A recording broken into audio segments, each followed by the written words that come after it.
Hi guys, welcome to Netgate Chemistry. So in this video we are going to discuss the previous year questions of electrochemistry which are being asked in IIT JAM exam.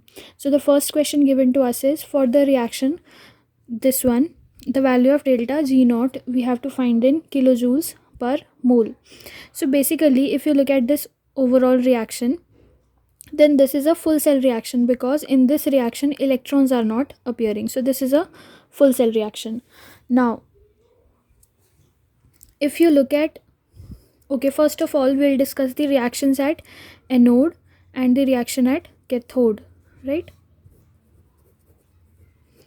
So basically we know at anode always oxidation takes place and at cathode reduction takes place.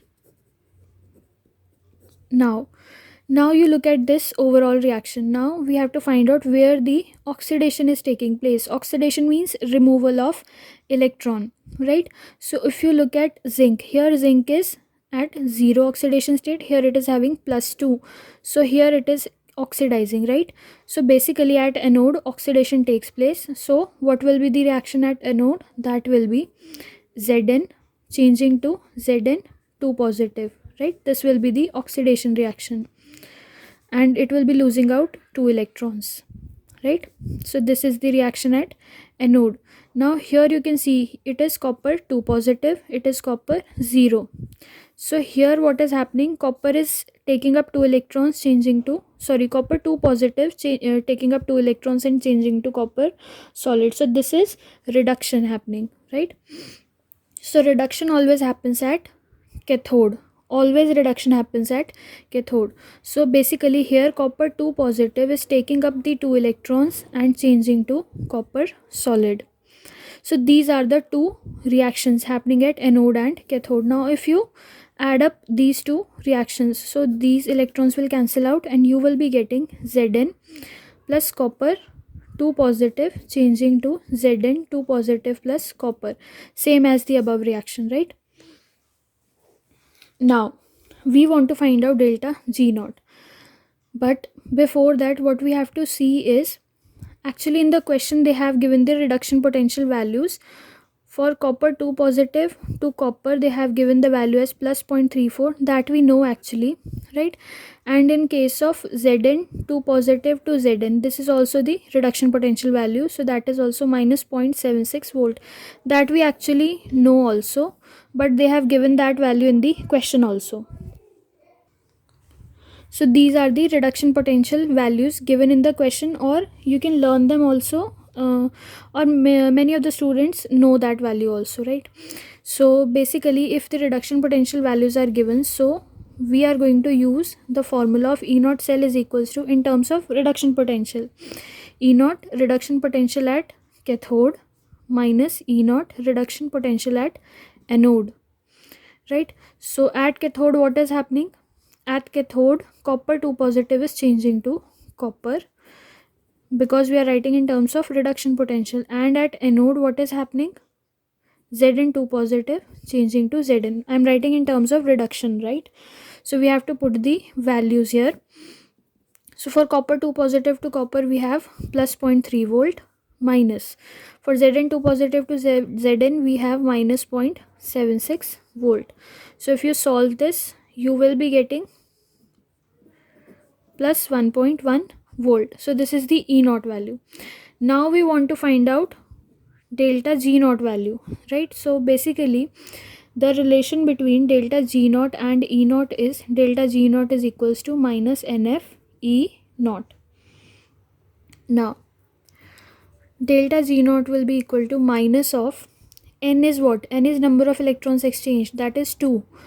So 2 into Faraday's constant, that is 96500 into E naught of cell, which we have found as 1.1. Now if you solve this you will get the value of, I'm directly writing in terms of kilojoules per mole, you will be getting in terms of joule per mole. Just what you have to do is you have to change that into kilojoule per mole.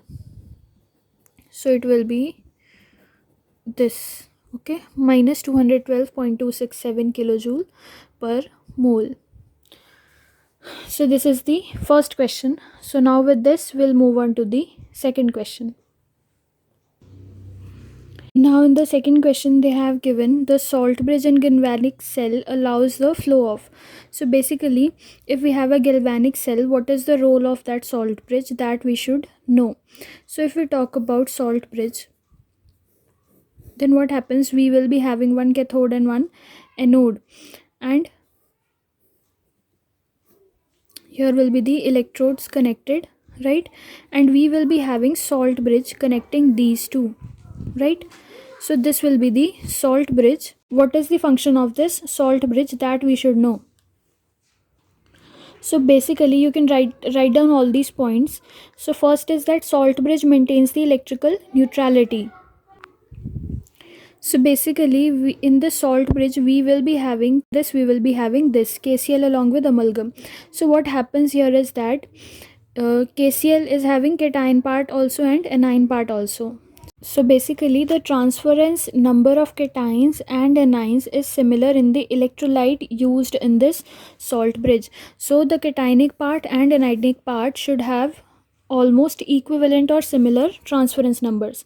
So what happens, it provides the flow of cations and anions, right, into the solutions, right, into the solutions. So what happens, due to this it maintains the electrical neutrality by providing the cations and anions in the solution, in the overall solutions.